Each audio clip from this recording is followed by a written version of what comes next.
It's my nerd world, and welcome to it, a Star Wars podcast from a galaxy far, far away this week. My spoiler review-ish thoughts on The Mandalorian, Episode 13, The Seige. It was pretty awesome. I'm loving this season, and I have a lot of things to say. Plus, Star Wars is for everyone. So, people, please stop being jerks to Gina Carano. She doesn't deserve it just because you disagree with her politics. That and your listener feedback this week on the show. So glad you are with the podcast. Let's not waste any more time and make the jump to hyperspace or something.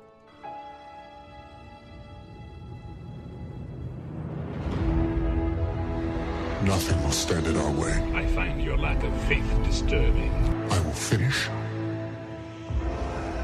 what you started. Who are you? I'm no one. There are stories about what happened. It's true.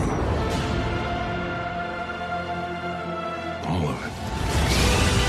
The Force. It's calling to you.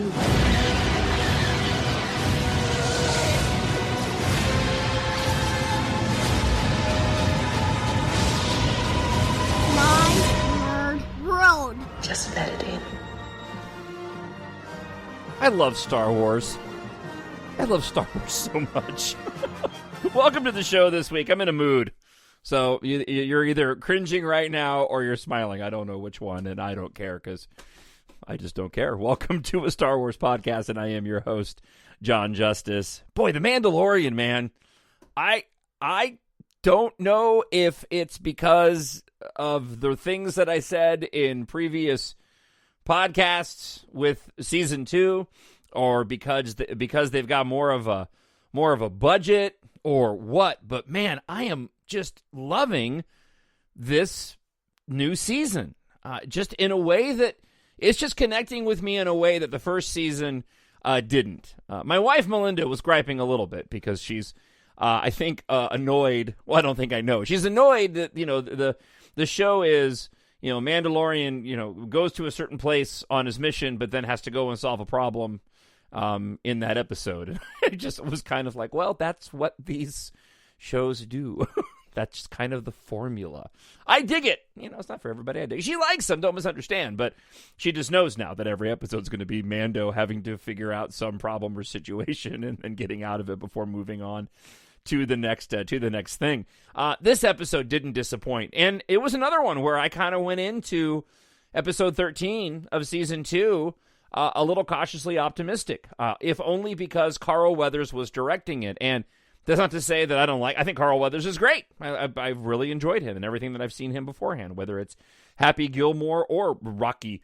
Be that as it may, when you've got an individual who's primarily an actor who's given the opportunity to go and direct something that's as important in my life and yours as Star Wars, you kind of go, well, what's this going to be like? But if Bryce Dallas Howard proved anything, it doesn't really matter who you are. And Carl Weathers, same thing.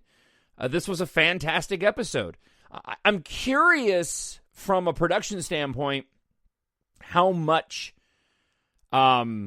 input these directors have on these particular episodes, because they are written beforehand by Jon Favreau and Dave Filoni, and I'm just wondering, I'd like to see a little bit more detail, perhaps if they do a second season of The Gallery, the behind the scenes.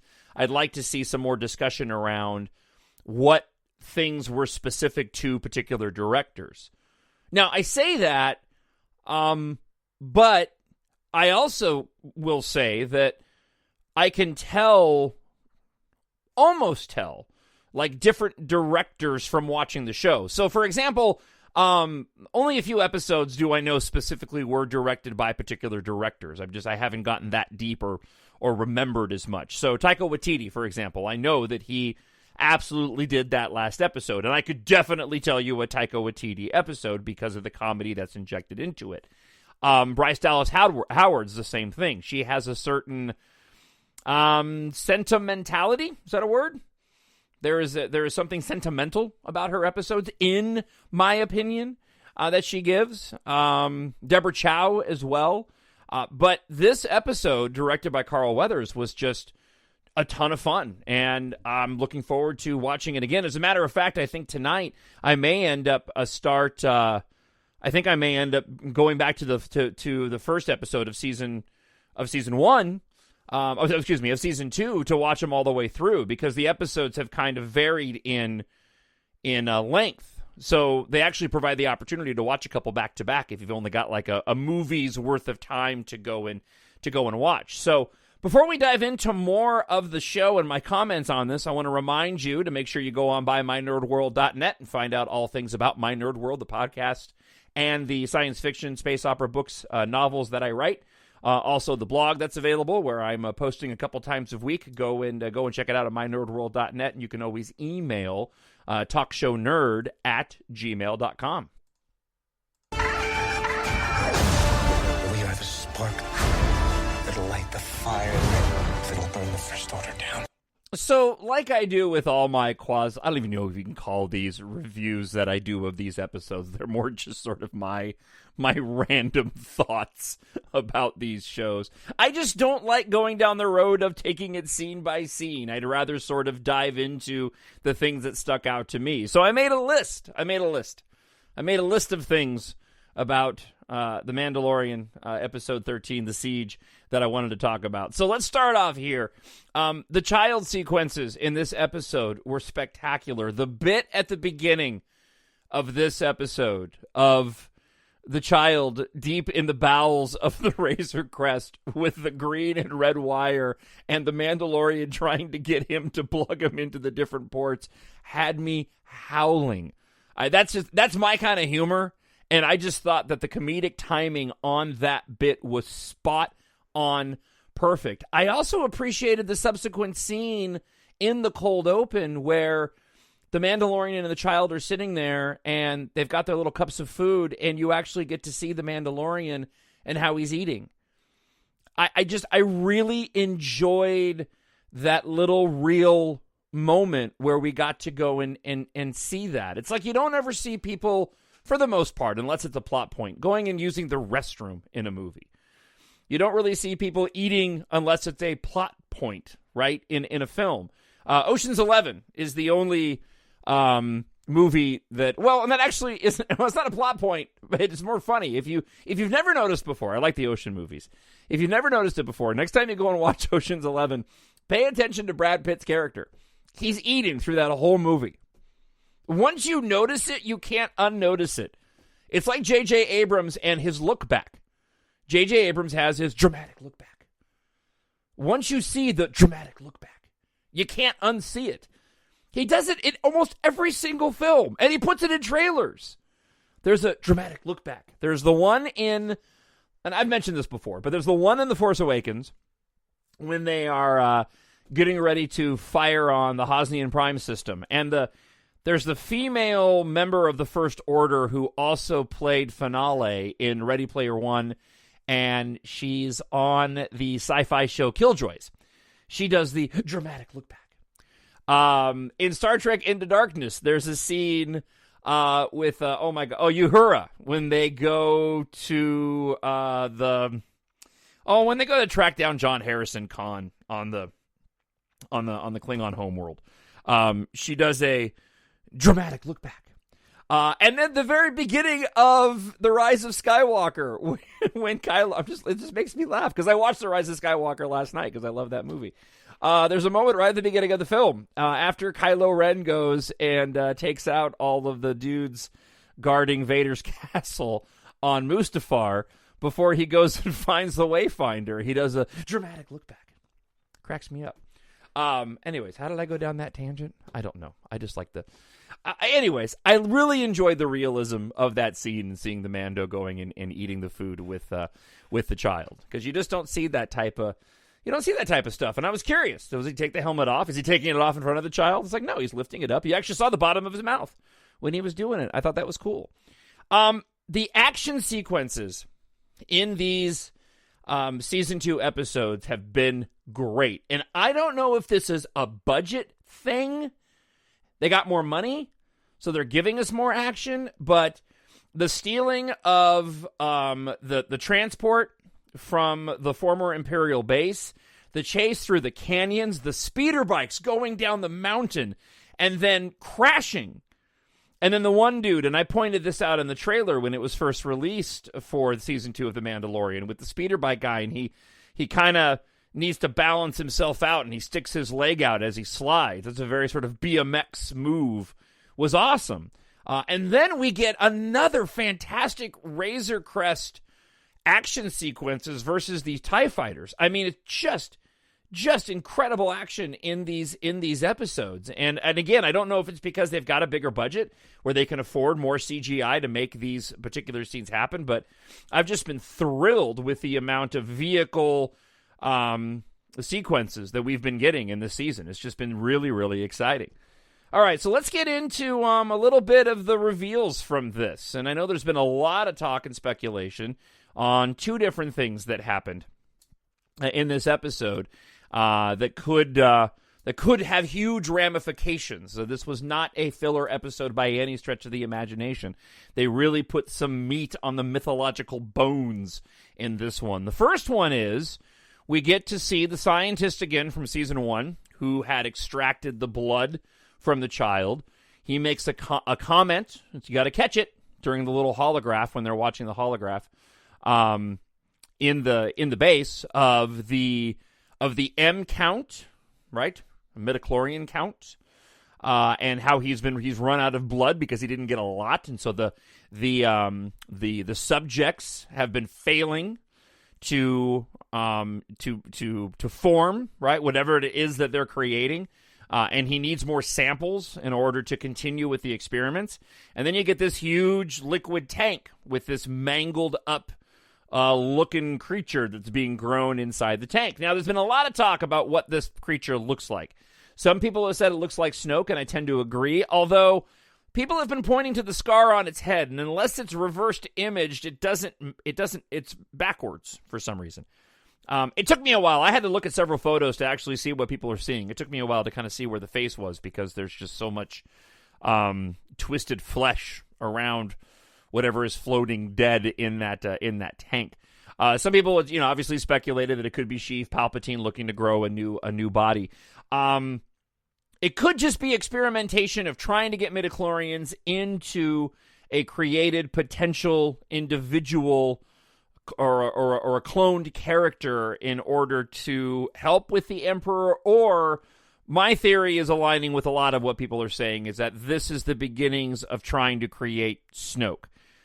It was said by Dave Filoni that we would see some origins of the First Order in The Mandalorian Season 2, and it really, at least in my opinion, appears like we're getting that. And what I love about that, and I really hope they go down this road, man, I really want to see this connect to the sequel trilogy. I really want to see that happen. And I know that, like, in reality, that doesn't seem like a very big deal, but it is a big deal, if only because of the controversy surrounding the sequel trilogy. I would love to see this new Disney Plus streaming content give us some of that background. Let's fill in those gaps. Let's see how Snoke was actually created. Maybe it's all about that. To me, that would be amazing. If this was, if Moff Gideon, Black Saber aside, I think that's a whole separate issue that'll flesh itself out in a different way when it comes to Bo-Katan wanting to get it back and take back over Mandalore. I think there's a lot of options there. But when it comes to what are these post-Imperials doing, I love this idea that what we're seeing is the foundation of what's going to become the First Order, and what Moff Gideon is doing is trying to get the blood from this incredibly powerful, young, midichlorian-carrying, force-sensitive creature in the child to create, inevitably, Snoke. Like, in my ultimate fan canon wish list, I think it would be rad if we actually got to go and see the creation of Snoke. To me, that would be amazing. And could potentially answer the question why we really haven't gotten a lot of background on Snoke. Right? And if they were, and what I love about this too is that for as much as, I love the Rise of Skywalker, but I think it would be incredible to go and find out that while they were writing the story for the Rise of Skywalker, they knew what the Mandalorian was going to do. And that they were actually working together.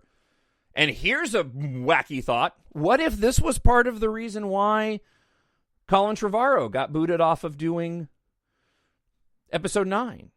Right? I think most of us believe that it really came down to the passing of Carrie Fisher and what they were working on. But what if it turns out that they had made the decision to try to craft some of the story in episode 9 to perhaps work with what they wanted to do with The Mandalorian, knowing that they were going to be painting with a much wider brush over the course of many years of telling a larger tale of what happens post Return of the Jedi, and maybe Colin Trevorrow didn't want to do that. And this was added to one of the reasons why they pitched him off and why J.J. Abrams and Chris Terrio went the route of putting Palpatine back into the sequel trilogy. Why we see Snoke in those canisters, those clone Snokes. I created Snoke at the beginning of the Rise of Skywalker. If we end up seeing something very similar happen and we see Snoke created, or a Snoke created, via The Mandalorian in season 2 or season 3, I would be thrilled by that.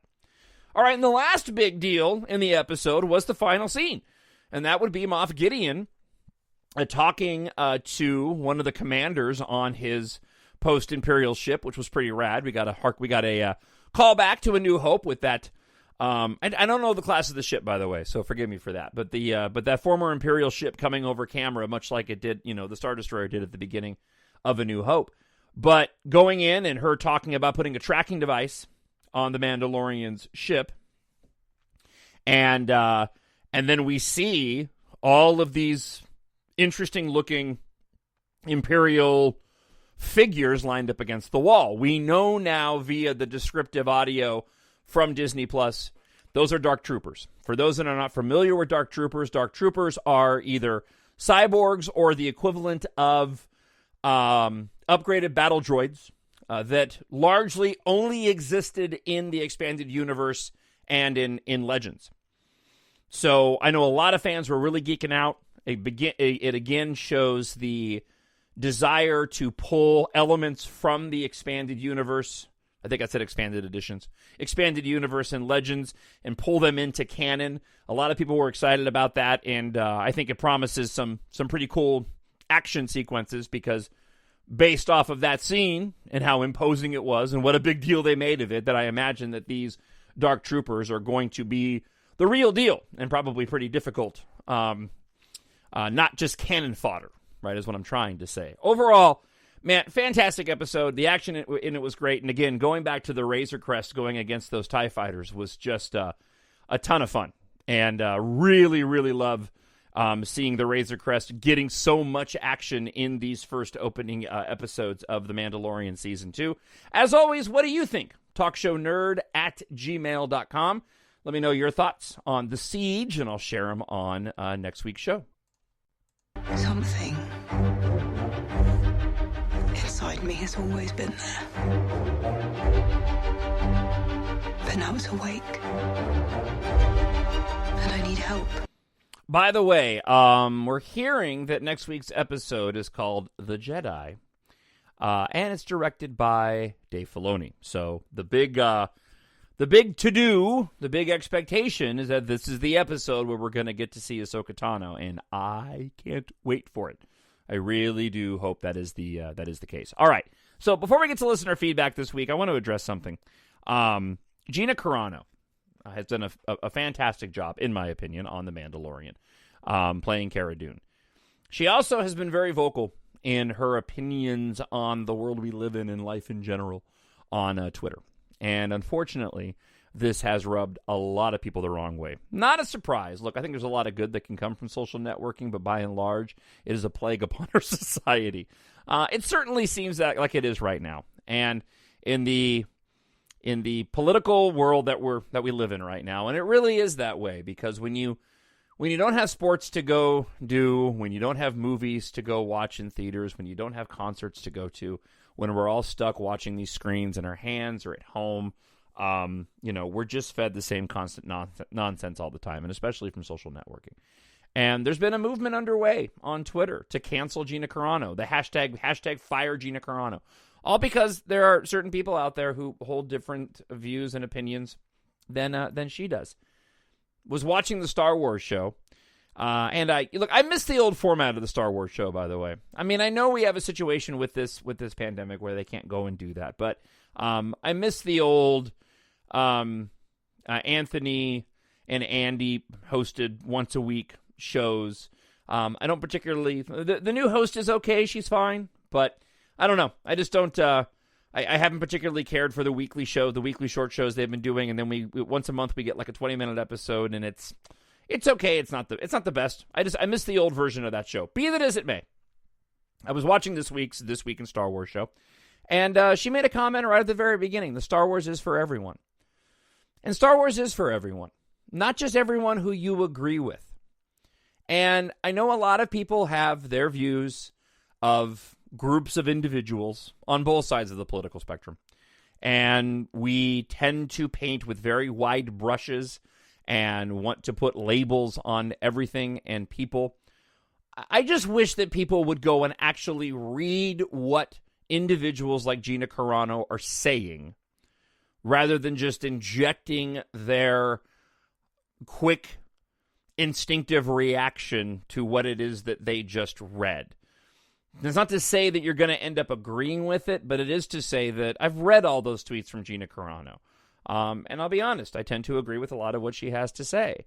But even if I didn't, I'm intellectually honest enough, and I try to be, even with people that I disagree with, to go and read what it is they're saying and then take out of it what it was exactly they were trying to convey, not just injecting the labels that they've seen on those groups of people or that they've applied to those groups of people into every single thing that is said. People are entitled to their opinions. And just because you don't agree with them, that doesn't mean they have to be canceled or they shouldn't be a part of Star Wars. And so, I've actually been doing something I don't do.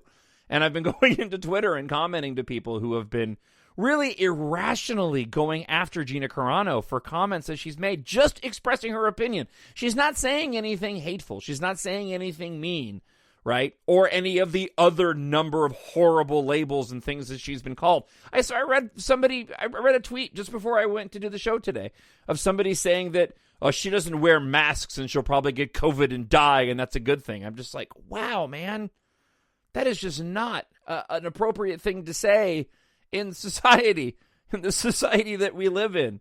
Star Wars is for everyone, regardless of your politics. I don't care what your political views are. I really don't.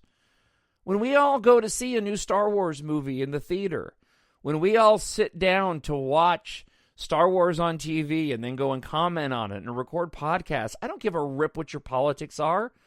If you're going to bring them up and dominate your podcast talking about that, then yeah, I may get turned off, but that's your opinion, and I have an off button that I can do. There might be people listening to this that tuned out from this, and that's cool. I'm not trying to get political. I'm trying to talk about Star Wars and how Star Wars is inclusive, and inclusive means everyone, not just the people that you agree with on either side of the political spectrum. Gina Carano is just a person that has an opinion and is expressing her opinion, and that is her right to go and do so, right? You don't have to agree with her. We need to get back to agreeing to disagree. We really, really do, with everything that we're dealing with right now. Man, life is too short for us to be this negative right now. And Star Wars is way too much fun to have this type of vitriol. All right, I've said my piece. Let's get back to talking about fun stuff. I need someone to show me my place in all this. TalkShowNerd at gmail.com. And I've got a email here from a relative of mine. My sister Brianna and her son Freddie. Freddie wrote this. Hi, Uncle John. Hi, Freddie. I have a question. When does Boba Fett die in Star Wars? Love, Freddie. Well, Freddie, we thought that he died at the end of Return of the Jedi when Han Solo bopped him with that pole on the skiff in front of Jabba's sail barge, and he very anticlimactically ended up slamming into the side of Jabba's sail barge and then falling into the Sarlacc pit, and then the Sarlacc ended up burping. But apparently he didn't die. According to some of the more recent canon novels, the Aftermath series, we know that Boba Fett's armor has been making the rounds, and of course his armor ended up showing up in the Marshall episode, right? In episode 1 of season 2 of The Mandalorian. And we know that the Mandalorian got that armor back, and at the end of that episode, we presume that the individual that we saw right in that closing shot was indeed Boba Fett, looking just like the clone Jango Fett. I'm sorry, looking just like Jango Fett, who was the original donor to make the clones. His son was Boba. Boba was a direct copy clone of Jango, so it makes sense that that would be Boba Fett. So we thought he died in Return of the Jedi, but now he is back, and hopefully he makes an appearance in the upcoming episodes. So thank you, Freddie. Love you. Love you too, Brianna. Thank you so much for commenting and emailing into my podcast. All right, friend of the show, Ken King, has a lot of questions. I don't have all the answers, but I have some. A long series of questions, but if you read it and listen to feedback, the title could be sufficient as a starting point. So, with Ahsoka coming back, could you go over the timeline between the end of the Clone Wars, Order 66, Snow Planet crash, and her appearance on Rebels? What happened to her? How much is canon versus Legends? Okay, so everything that I'm going to mention right now and moving forward and talking about Ahsoka is all canon, not Legends. As a matter of fact, everything with Ahsoka is actually canon. Right, I don't think there's anything Legends with Ahsoka. All right. So could you comment on the time jump between Rebels and The Mandalorian and what happened in that gap? Okay, so Rebels ends right before the events of Rogue One. So Rebels ends pre-Star Wars A New Hope. So Solo, Rebels, and Rogue One kind of all work themselves around the same 5 to 7 year time span. Okay. The end of Rebels, post-Rebels, is right after the end of Return of the Jedi. So, the last shot of Rebels that you see of Ahsoka arriving with Sabine to, we assume, go find Ezra takes place post-Return of the Jedi. The epilogue to the final episode of Rebels is actually that narration that Hera Syndulla. Holy cow, I blanked on Hera's name. She's like one of my favorite characters in Star Wars. Hera Syndulla. So we get the narration by Hera Syndulla. We see that she's got a son and talks about her involvement in the wars at Return of the Jedi. All right, so getting back to Ken's email. If The Mandalorian is post-Rebels, yes, it's actually post-Rebels, post-Return of the Jedi. Do you think we get to see Sabine Wren, perhaps other Mandalorians? Okay, so we've already seen other Mandalorians in The Mandalorian. Okay, those were Mandalorians that we saw in Season 1, and of course Mandalorians that we saw with Bo-Katan in last week's episode. And Rebels is post... okay, so post-Return of the Jedi, pre-The Mandalorian. So The Mandalorian takes place 7 years after Return of the Jedi. Rebels takes place shortly after, I don't even think it's a year after the end of Return of the Jedi. So, the question that I have moving forward, okay, because he goes on to say, in her parting words in the Mandalorian series, will be that she has to go find a friend to help her find another friend. Okay, so, no, I think that what we need to find out, if Ahsoka shows up in The Mandalorian, the biggest question I have is, okay, what happened with that scene that we saw at the end of Rebels with her teaming up with Sabine? And perhaps that storyline isn't done yet, and that's going to be what we end up seeing with this potential Ahsoka spin-off show. I hope this isn't all too confusing, right? So Rebels runs up to A New Hope, and then we have a huge jump in time, okay? And that's the epilogue to the last season of Rebels that takes place right after Return of the Jedi, where we find out that Hera has a son, and then we see Ahsoka with Sabine potentially going off to find Ezra. Spoiler alert. The Mandalorian takes place 7 years after Return of the Jedi, which would make it potentially 6 to 7 years after that epilogue of Rebels. If we see Ahsoka, then perhaps we'll find out what happened with that mission, or it's not over yet. So I do see a scenario we could see Sabine inside of The Mandalorian. Okay. Another question has been bothering me is how many times Ahsoka ended up losing her lightsabers, specifically how many she left on the ice planet where she faked her death. I've heard both 1 and 2, but Vader is the only one holding one. I wasn't under the impression that she was faking her death. I was more under the impression that Ahsoka was simply burying the lightsabers because she was done. She was done dealing with that after everything that she had been through. And I thought that she had buried both. Vader is only seen holding one. Perhaps he only grabbed one out of the ground. Also, can you explain how many colors they have been, green, yellow, white, or why they change colors? And so I don't know specifically how many colors they've been. My understanding, and I could be wrong, please somebody correct me, talkshownerd@gmail.com. My understanding is that they were colored until she was no longer a part of the Jedi Order, in which case they became white. I don't know if there is any... We know that Luke gave her new sabers in those final 4 episodes of the Clone Wars, right?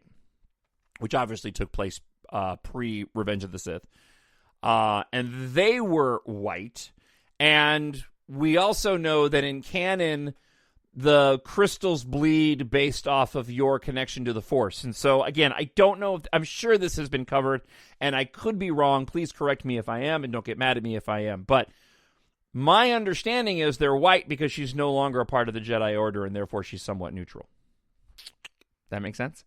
In as much as Rey's at the end of the Rise of Skywalker was yellow because she found balance. I hope that answers all your questions, Ken, or I didn't confuse you more. All right. Thank you for the email, as always. And for the help on my EMBARK book. You'll be getting the beta read for Gon Corbin and the Asteroid of Misfortune within the next week. So expect that very soon in your email inbox.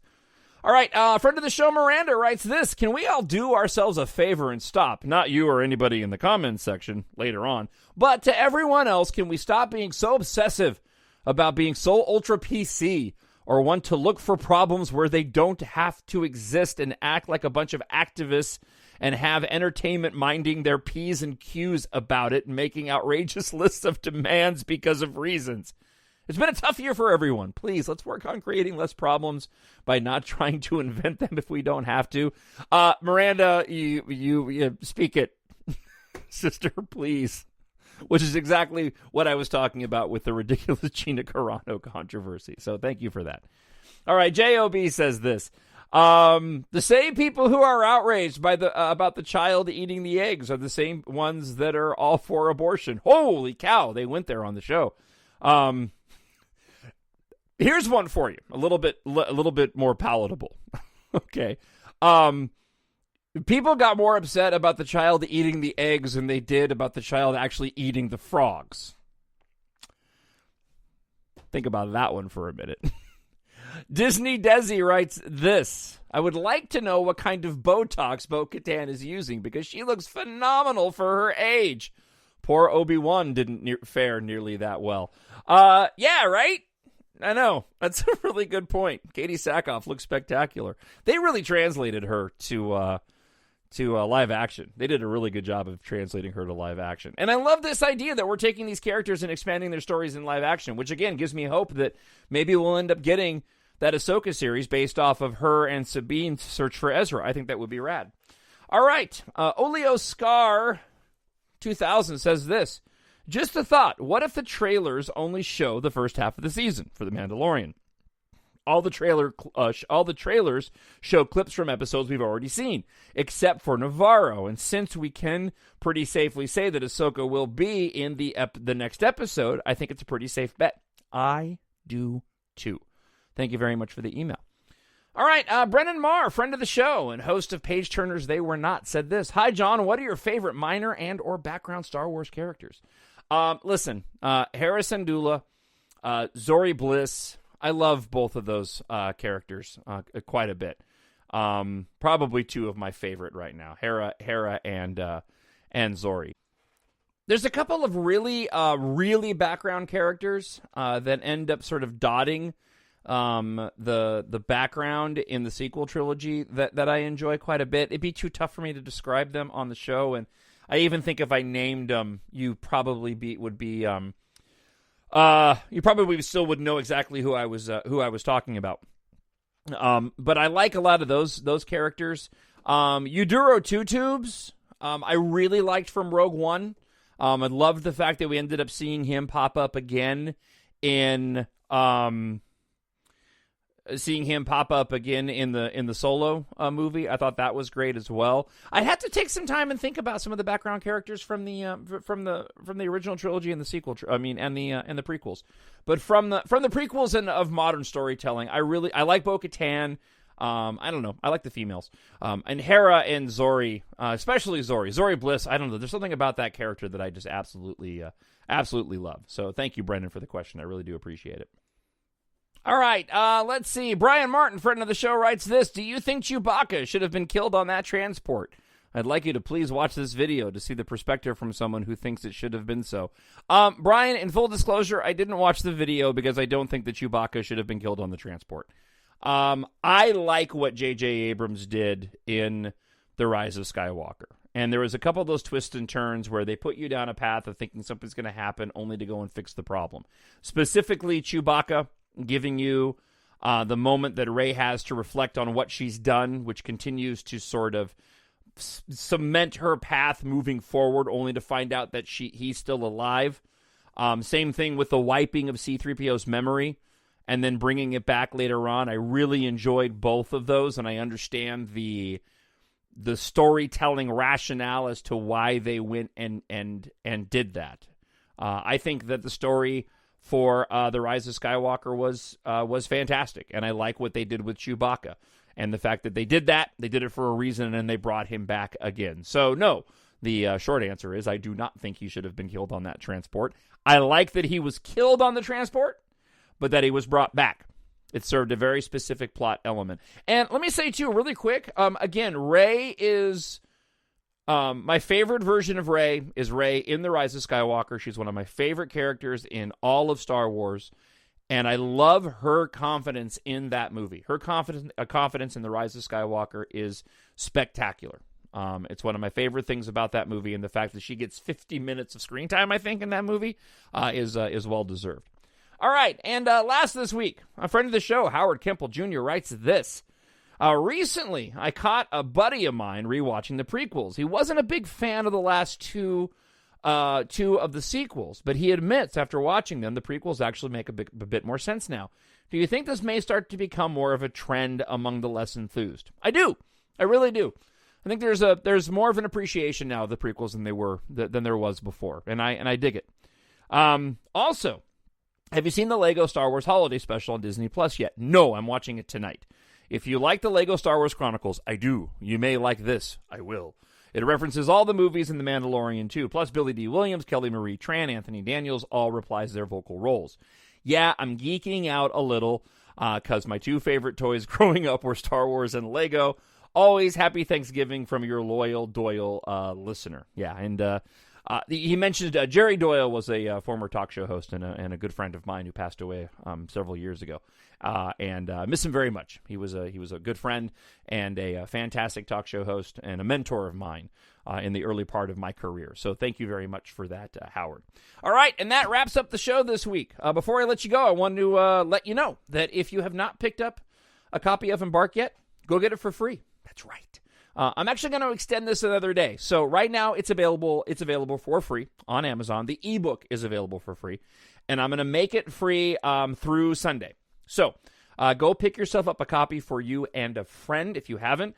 This version of EMBARK, by the way, if you've already gotten an ebook and you enjoyed it, or maybe you had a hard time reading it, right? Being my first attempt at a novel, the latest version of EMBARK that is available right now on Amazon is actually an updated version. It has gone through a completely new copy edit. And few things added, trimmed up a little bit, moves a little faster at the beginning than it did before. So this is an all new edit version and the final version of EMBARK Book 1. And so far, the response from it has been great.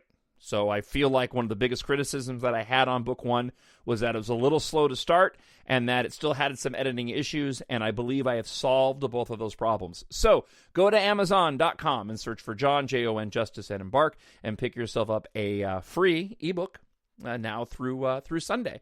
Also, you can get the audiobook and the paperback as well for all 3 books. Book 4, Gon Corbin and the Asteroid of Misfortune, is on track to be released within the next month. And I just wrapped up the final draft on book 5. So, the first draft on book 5. So a lot of EMBARK books coming next year. Really excited to get those out there. All right, I'm going to go watch Mandalorian again, the Seige, and the Star Wars Holiday Special. And then, I don't know, maybe have some dinner in the process or something like that. So thank you so much for checking the show out this week. You can always email me. Please do. TalkShowNerd@gmail.com. And have yourself a fantastic week. Be safe. Try to find your happiness. This too shall pass. And we'll talk to you again next week. Bye. The Force will be with you. Always. My nerd world.